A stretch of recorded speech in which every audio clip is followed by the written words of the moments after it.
Bien, Dios continúe bendiciendo a todos, hermanos. Vamos a orar para presentar la palabra de Dios ante Él, para que Él sea el que dirija todo lo que se vaya a hacer acá en esta tarde. Oremos. Padre, gracias por todo, Padre, tu bondad, tu favor, tu misericordia, tu guianza, fidelidad. Venimos ante ti, a tu presencia, rogándote, pidiéndote, Dios, que hables nuestras vidas, que nos enseñes, Padre. Vamos a aprender y obedecer santas y una palabra de Dios. Ayúdanos a andar en conformidad a tu ley. En el nombre de Jesús. Amén.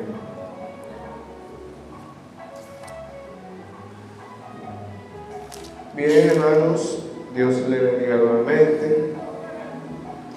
Hemos estado hablando, como ya ustedes conocen, en esta serie de los Salmos. Ya hemos hablado, hoy es el quinto mensaje de los Salmos. Ya hemos visto 4 secciones de los Salmos. Hoy toca la sección que lleva como subtítulo la letra del alfabeto H-E, que va desde el 33 al 40.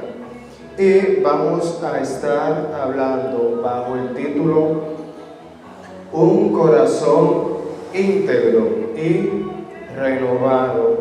Un corazón íntegro y renovado.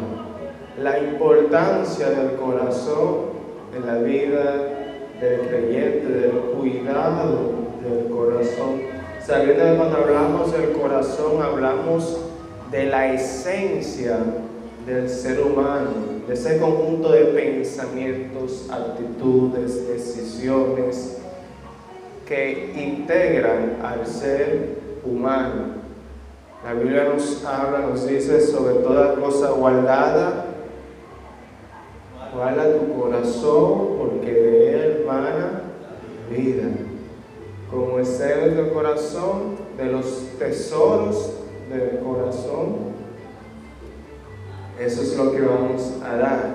Entonces debemos cuidar nuestro corazón, así como uno cuida un jardín. Yo no soy mucho de siembra, ustedes no saben, siempre lo he manifestado, pero por ejemplo un estudio o una habitación, una casa, así como uno la guarda, la cuida, la limpia cada cierto tiempo para que la casa no se ensucie, no se llene de arañas y de defectos.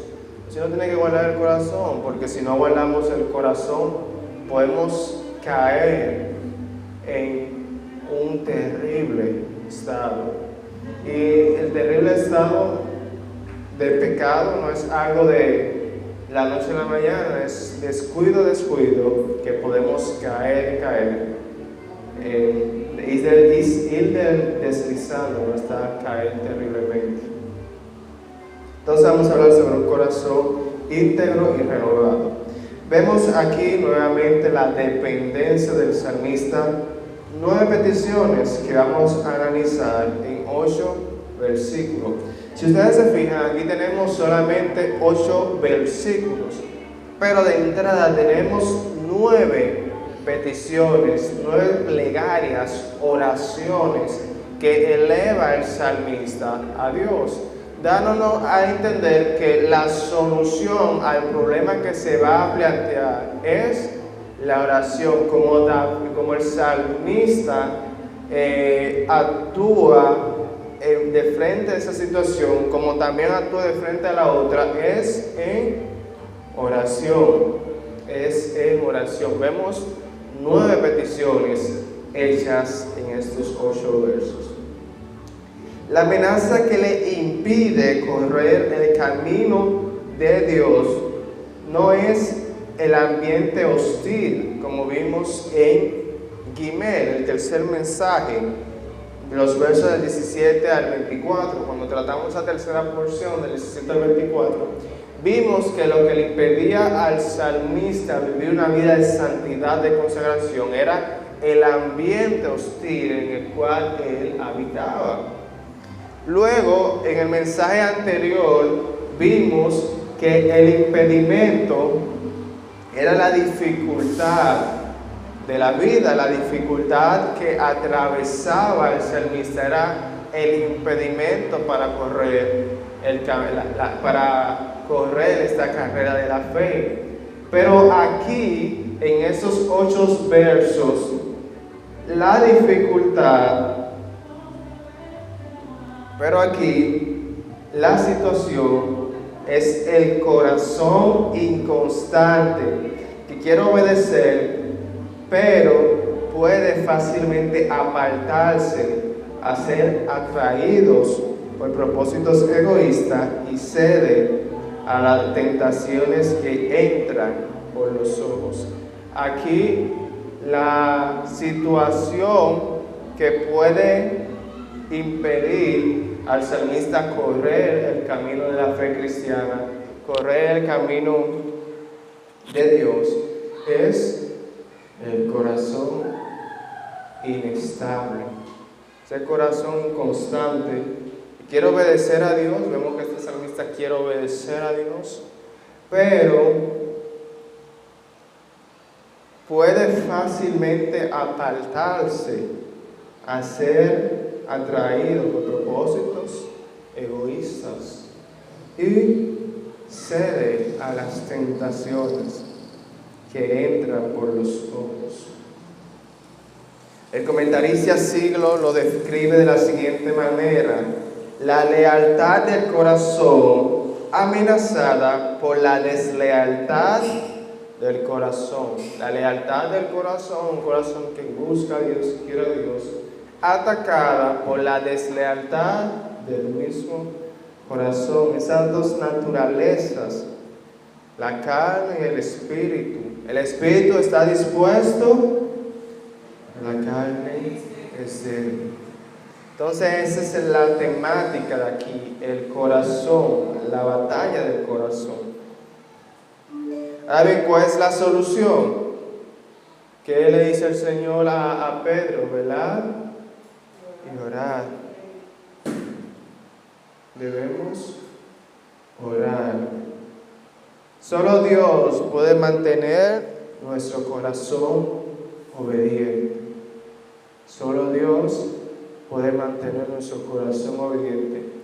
Sí, es importante el esfuerzo y la sabiduría, el estudio de la palabra, pero también eso no es suficiente. Necesitamos de la gracia de Dios para mantener el corazón obediente a Dios. Entonces el tema de hoy es un corazón íntegro y renovado. Vamos a ver el primer punto, verso del 33 al 35. Dice: enséñame, oh Jehová, el camino de tus estatutos, y los guardaré hasta el fin. Dame entendimiento y guardaré tu ley, y la cumpliré de todo corazón. Guíame por la senda de tus mandamientos, porque en ella tengo mi voluntad. El primer punto es consagración total. Primero que vamos a ver en estos 3 versos es consagración total. Vemos aquí las 3 primeras peticiones de las que hablábamos anteriormente. La primera petición es: enséñame, oh Jehová, el camino de tus estatutos. Enséñame, muéstrame. Así, aquí muestra ese deseo de aprender la palabra de Dios. Debemos orar a Dios siempre pidiéndole instrucción. Como alumnos en la escuela de Dios debemos estar ansiosos de aprender cómo traducir sus preceptos en la práctica de nuestras vidas y resolver, es decir, decidirnos a obedecer. Debemos pedir al Señor que nos instruya, que nos dé cada día de su sabiduría, para poder vivir esta vida, para poder correr el camino de la fe. Debemos ansiar y orar al Señor por ello, y luego que el Señor nos dé la instrucción, orarle al Señor para que nos ayude a decidir, a comprometernos a obedecer su palabra. Esta es la primera petición, y que debe ser la petición de nosotros. Debemos pedir al Señor que nos enseñe, que nos dé de su sabiduría cada día, cada momento. La segunda petición es, verso 34, dame entendimiento. No solamente debemos pedirle al Señor la instrucción, la sabiduría, que Él nos dé la revelación especial. Qué hermoso, hermano. Y cuando uno hace el devocional, y también cuando uno lee el libro cristiano, no solamente debemos leer la Biblia, también el Señor le ha dado sabiduría a otros siervos para que escriban libros cristianos. Entonces también debemos procurar leer esa sabiduría que Dios le da a sus siervos. Pero qué hermoso es, hermanos, cuando además de la sabiduría, que Él nos da la facilidad, porque gracias a Dios hay facilidad de acceso a su palabra y a otros libros de la fe, Él nos da entendimiento. Hay veces que uno lee algo de la Biblia o de un libro cristiano y uno dice, wow, suena bonito, pero no entendí. Suena lindo, oye, pero eso suena como poderoso, pero yo no entiendo. Yo me he quedado muchas veces leyendo o en la Biblia o los libros cristianos y yo, wow, pero ¿qué significará esto?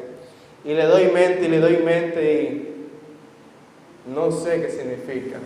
Y al tiempo, el Señor me revela qué es lo que dice o cuál es el significado de esa porción o de ese fragmento que habló ese escritor cristiano. Entonces debemos pedirle a Dios entendimiento, debemos pedirle a Dios primero instrucción, la enseñanza, pero también debemos pedirle el entendimiento. Debemos orar pidiendo entendimiento. Es importante tener una vista correcta de las Escrituras, de su significado y sus obligaciones. Debemos tener una vista correcta de las Escrituras, sus significados y sus obligaciones. Muchas veces también hay pasajes que no los interpretamos de la manera correcta, que tal vez por la falta de conocimiento obviamos el contexto, obviamos la escritura, nos vamos muy lejos, y debemos pedir al Señor que nos enseñe la manera correcta, el punto de vista correcto de esa escritura. Entonces debemos pedir al Señor por su sabiduría, por la instrucción, pero también por el entendimiento. ¿Y cómo vamos a obedecer la palabra si no la entendemos? ¿Cómo vamos a vivir una vida santa si no entendemos la palabra de Dios? Entonces vamos a ver la tercera petición y última petición de este primer punto, que es la consagración total. Verso 35. Guíame por la senda de tus mandamientos. Él le pide a Dios la instrucción, Él le pide a Dios el entendimiento, pero también le pide la guía. Que Dios esté con nosotros. Tenemos la instrucción, entendemos las instrucciones, pero también tenemos al instructor, a Dios al lado nuestro. Debemos orar pidiendo dirección. Como veíamos ahorita, el espíritu está dispuesto, pero la carne es débil. Así que deseamos que el Señor que nos muestre los pasos en el camino de su voluntad. Que el Señor que el Señor guíe nuestros pasos en el camino de su voluntad. Que Él nos guíe. Rogamos al Señor que su presencia esté con nosotros en cada momento. Que Él nos ayude en todas las situaciones que nos arropan en nuestro día a día.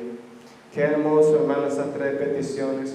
Y yo creo que estas 3 peticiones deben formar parte de nuestras vidas. Que el Señor nos dé la enseñanza, nos dé el entendimiento y nos dé su guía en cada momento. Entonces ya vimos la consagración total y esas 3 oraciones que sería hermoso que integrásemos a nuestra lista de peticiones. Ahora bien, ¿cuáles son las amenazas del corazón? Vamos a ver las amenazas interiores. Antes vimos en Gimer y vimos en Dalet amenazas externas que podían afectar el interior. Ahora aquí vemos amenazas interiores, es decir, un corazón dividido, inconstante. Ese es una gran amenaza. El corazón dividido. Amarás al Señor tu Dios con todo tu corazón, no con una parte, sino con todo el corazón. 2 amenazas, verso 36. Inclina mi corazón a tus testimonios y no a la avaricia. ¿Cuál es la primera amenaza del corazón? La avaricia. La primera amenaza del corazón, hermanos, es la avaricia. Que Dios nos cuide, hermanos, de caer en la avaricia.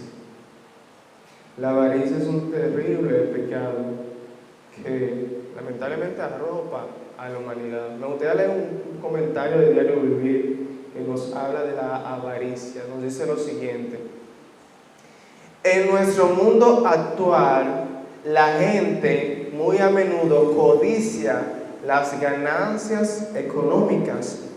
El dinero representa poder, influencia y éxito. Hoy en día el dinero representa eso: poder, influencia y éxito.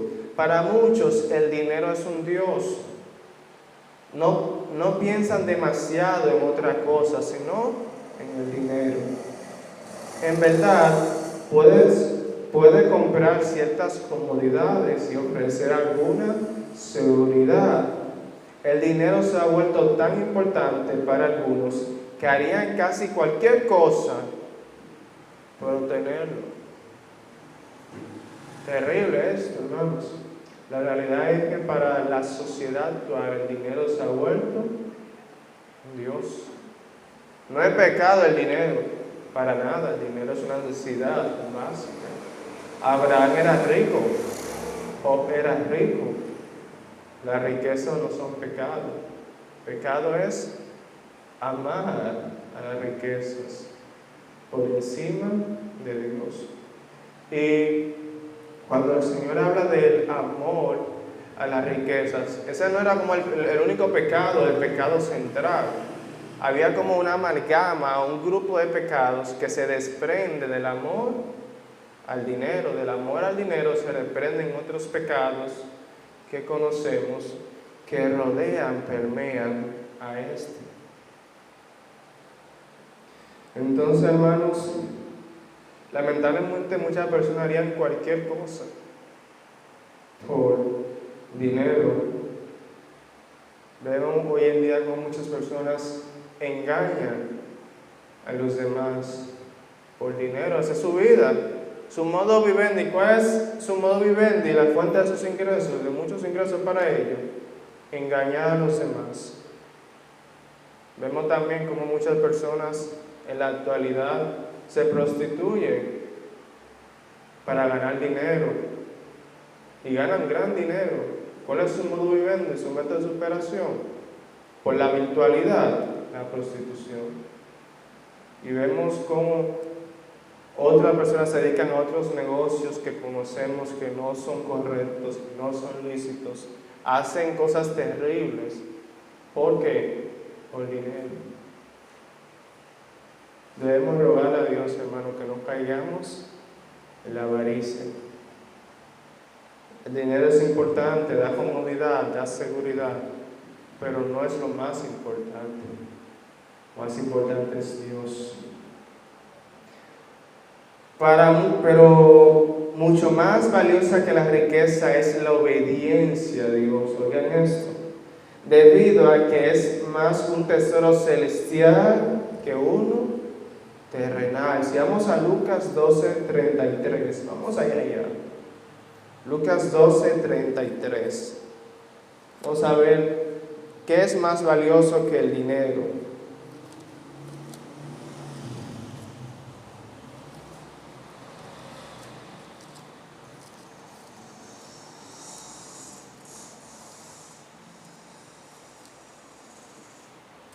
Dice, vended lo que poseéis y dad limosna, haceos bolsas que no se envejezcan, tesoros en los cielos que no se agoten, donde el ladrón no llega, la polilla destruye. Vamos a leer el 22. No temáis manada pequeña, porque a vosotros les plació daros el cielo, vended lo que poseéis, dad limosna, haceos bolsas que no envejezcan, tesoros en los cielos que no se agoten, donde el ladrón no llega ni la polilla destruye. Debemos hacer tesoros en los cielos. ¿Cómo hacemos tesoros en los cielos? Haciendo la voluntad de nuestro Dios, obedeciendo a nuestro Dios. Aquí el dinero se agota. Puede pasar cualquier situación y llega a esa situación de golpe y se acaba todo el dinero. Tenía muchísimo dinero y de un momento a otro, clean, en blanco. Hay ladrones que dañan la posesión, que roban las posesiones y también muchas veces los bienes se dañan. Pero el tesoro que se hace en los cielos, no está al alcance de ninguno de estos males. Debemos hacer lo que Dios quiere a pesar de las implicaciones financieras. Haga suya la oración del salmista. Pídale a Dios que le ayude a preferir la obediencia antes que el dinero. A la larga será para su propio beneficio. Debemos hacer, hermanos, la voluntad de Dios a pesar de las implicaciones financieras. Siempre que vayamos a tomar una decisión que involucre el dinero e involucre las cosas de Dios, debemos elegir por encima las cosas de Dios. No todo el dinero se toma, y hay cosas más importantes que el dinero, que son las cosas de Dios. Amén. Bien, entonces es la primera amenaza, la avaricia, una amenaza terrible. Otro versículo ya para terminar sobre la avaricia, 1 Timoteo 6:6.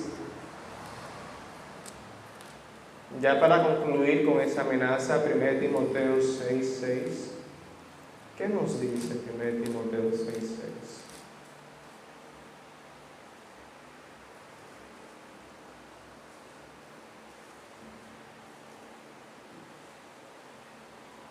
Pero gran ganancia es la piedad acompañada de contentamiento.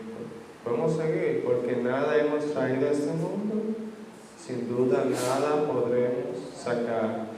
Así que teniendo sustento de abrigos, estemos contentos con esto, porque los que quieren enriquecerse caen en tentación y lazos, en muchas codicias necias y dañosas que hunden a los hombres en la destrucción y perdición, porque la raíz de todos los males es el amor al dinero, cual diciendo algunos se extraviaron de la fe y fueron traspasados en muchos dolores.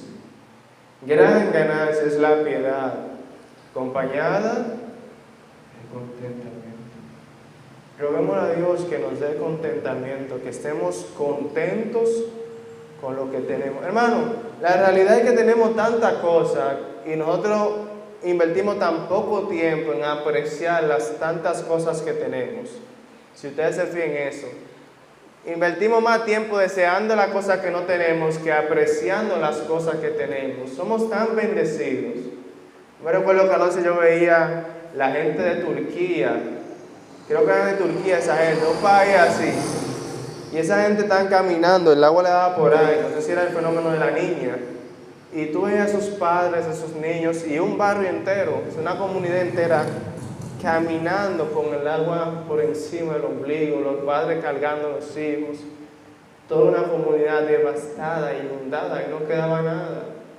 Qué triste, lamentable la situación de esas personas, pero hay fines peores, y que nosotros estemos aquí saludables, con hogar, con sustento, con abrigo, comida, con ropa, estemos medianamente saludables. Bueno, una gran bendición. Dios es demasiado bueno por nosotros, es la realidad, hermano. Entonces debemos tener contentamiento. Porque, hermano, como dice este verso, nada hemos traído a este mundo. Usted no vino con un pan debajo del brazo, como dicen. Y nada nos vamos a llevar. La gente se olvida. Muchas veces tú ves a esa gente amontonando, guardando, como que no se va a morir nunca. Y llega la muerte, ¿y qué pasó con ese dinero? Bueno, los hijos lo desbaratan en una semana, en un mes. La gente debe saber que se va a morir. ¿Para qué buscar tantas riquezas si al final tú no vas a poder usarlas todas? Gastarlas todas, a lo mejor, aprovecharlas todas es la palabra correcta. Muchas veces sacrifican la salud, sacrifican la familia para ganar dinero y al final lo que hacen es perder. Debemos ser agradecidos con Dios y pedir a Dios que nos dé contentamiento, es decir, agradecimiento por todo. Dale gracias a Dios. Salmo 113 creo que es el que habla de bendice alma mía Jehová y no olvide cuánto beneficio Dios ha hecho por nosotros. Amén. Amén. Entonces, primera amenaza, la avaricia. Roguemos al Señor que nos libre de la avaricia, que nos dé contentamiento. ¿Cuál es una de las soluciones? La oración, la palabra de Dios. A través de la palabra de Dios, la palabra nos aterriza y nos habla de esto. Pero otra amenaza que se resuelve muy bien con la palabra de Dios es la que le sigue, que es la vanidad. Dice el verso 37, aparta mis ojos que no vean la vanidad, avívame en tu camino. Y habla de los ojos, porque los ojos son la avenida del mundo. La mayoría de las tentaciones, ¿por dónde entran? Por los ojos. Los deseos de la carne, la mayoría de los deseos de la carne entran ¿por dónde? Por los ojos. La vanagloria de la vida, la vanidad, ¿por dónde entra la vanidad? Por los ojos. Una gran avenida, debemos cuidar nuestros ojos. Nuestros ojos y el corazón están ahí mismo. Cuidamos nuestro corazón, cuidando nuestros ojos, cuidando lo que vemos, lo que hablamos, lo que oímos, consumimos. Tanto lo que entra como lo que sale. Lo que entra, es decir, por los ojos, por los oídos, como lo que sale por nuestra boca. Así cuidamos el corazón. Entonces dice aquí que aparte sus ojos de la vanidad. La vanidad entra por los ojos. Debemos orar pidiendo las realidades divinas, no las sombras. Recuerden que vanidad significa vaciedad. Es algo como que no tiene peso, no tiene valor. Hermanos, si vivimos un mundo vano, un mundo vacío, un mundo de sombras, de vanidades, de trivialidades. Y hoy en día más con las redes sociales, donde vemos todas esas vanidades. Cuando usted ve las redes sociales, lo que le aparece son cosas que no tienen valor. Cuando hablemos de esas redes, muestra un mundo imaginario que no existe. Muchas veces usted abre las redes y le aparece un grupo de cosas, una gente presentando esto, presentando aquello. Pero, y tú te pones a pensar a veces, y esto es importante,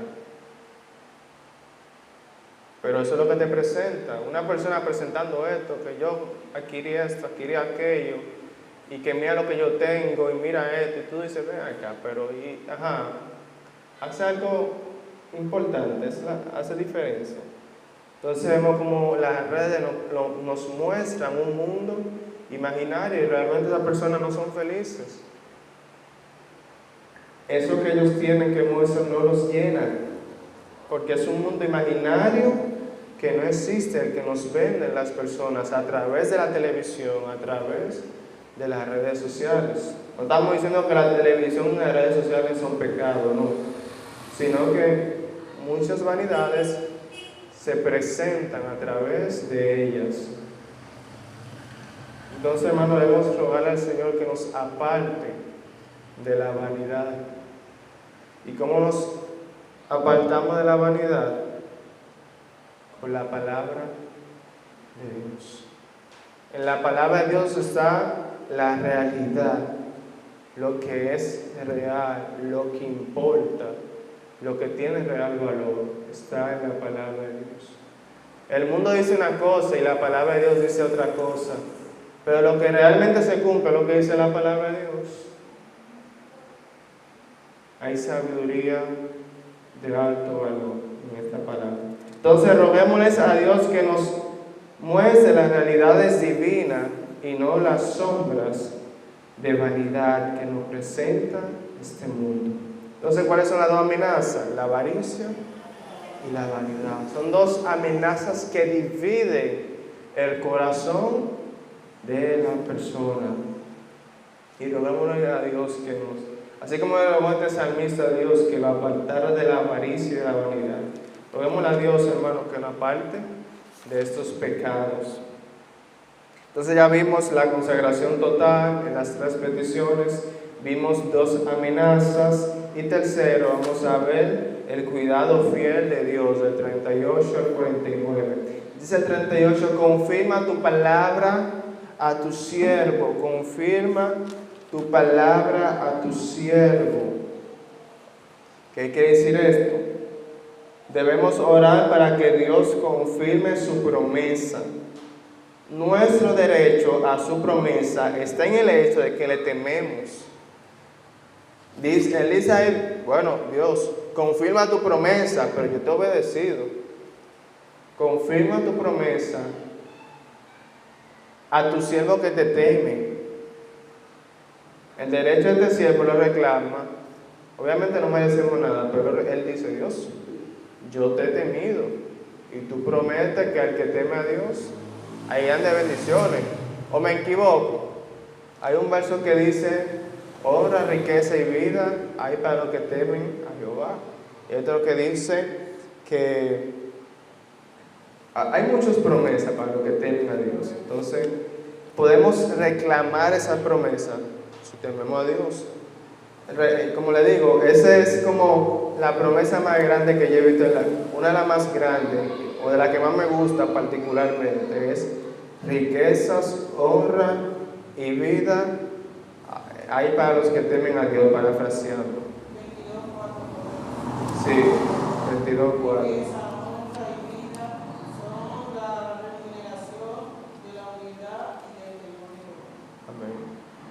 Todo el mundo quiere vivir mucho, todo el mundo quiere riquezas, sin amor al dinero obviamente, y todo el mundo quiere honra, reconocimiento. ¿Qué debemos hacer? Ser humildes y temer a Dios. Me gustaría leer una porción del libro Manantiales en el Desierto de la señora Couma, que dice lo siguiente: a veces no puedes enfrentar una dificultad de tal manera que el resultado sea favorable. Oras, pero no te sientes libre en la oración. Lo que falta es una promesa definida. Pruebas una y otra de las palabras inspiradas por Dios, pero ninguna encaja. Pruebas otra vez y en el momento oportuno se presenta una promesa que parece haber estado escrita para la ocasión. Encaja exactamente, tal como la llave bien hecha entra en el candado para el cual ha sido preparada. Habiendo descubierto la palabra adecuada del Dios viviente, te presentas cuanto antes delante del trono de las gracias y dices: oh Señor, prometiste esta bendición a tu siervo, concédela según tu beneplácito. El asunto queda terminado, la pena se transforma en gozo, la oración ha sido oída. Charles Spurgeon. La fe poderosa, la promesa ve. Solo en Dios descansa confiadamente. Lo imposible no existe, yo sé. Clama y lo hará el Omnipotente. Prueba todas tus llaves, no desesperes jamás. Dios no deja con llave su tesorería. Entonces, hermanos, debemos saber las promesas que están en la Biblia, y así como dice el salmista, confirma tu promesa, podemos orar con las promesas de la palabra de Dios, pedirle al Señor conforme a su promesa. Dios, tú has prometido esto, esto y aquello, yo te ruego, Dios, que tú me concedas según tu beneplácito esta promesa. Pero, hermano, esas promesas van de la mano con la obediencia, con el temor a Dios. Amén.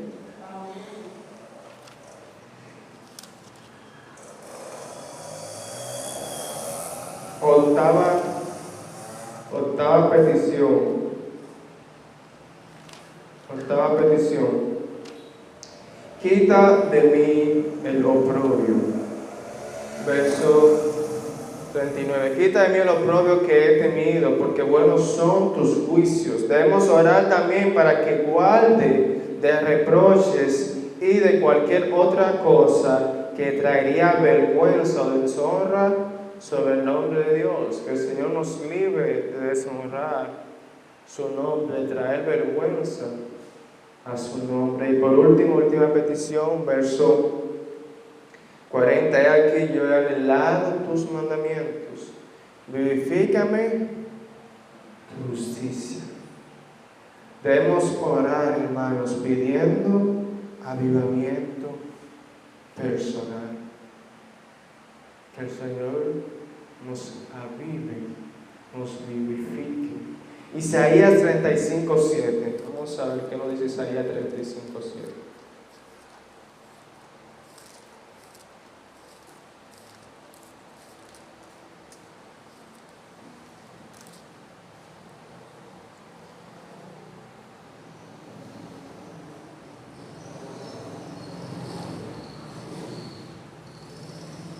El lugar seco se convertirá en estanque y el sequedad en manaderos de agua. En la morada de chacales, en su guarida, será lugar de cañas y juncos. Vemos aquí que habla sobre esa renovación de esa vida que el Señor le da a ese ambiente. Como Dios transforma un lugar desierto en un lugar de vida, un lugar hostil en un lugar de abundancia, de bendición, de calma, de paz. Así mismo Dios quiere transformar nuestras vidas. Debemos orar al Señor para que seamos entes de su gloria, que seamos transformados, renovados para su gloria, que seamos avivados por Él. Conforme ardemos con el deseo y la añoranza de sus preceptos, Él nos avivará en su justicia. Él añora, Él desea, lo dice la parte anterior, la parte A. Yo he anhelado tus mandamientos. Entonces, conforme a esa añoranza, Dios avivará en su justicia. Todos debemos desear la palabra de Dios, añorar, anhelar la palabra de Dios, y ella avivará nuestras vidas. Hermanos, roguemos al Señor que esta oración sea parte, estas oraciones, ¿no? Porque son varias, sean parte de nuestras vidas, que así como el salmista podamos orar al Señor para que nos instruya, para que nos dé entendimiento y nos guíe, para que nos libre de la avaricia y de la vanidad, para que nos libre, para que confirme su promesa, para que nos quite cualquier oprobio o vergüenza y para que nos vivifique. Oremos. Padre, gracias por tu bendición. Ayúdanos a guardar, a grabar esas palabras en nuestros corazones. Ayúdanos a tener corazones renovados, corazones íntegros para tu gloria. En nombre de Jesús. Amén.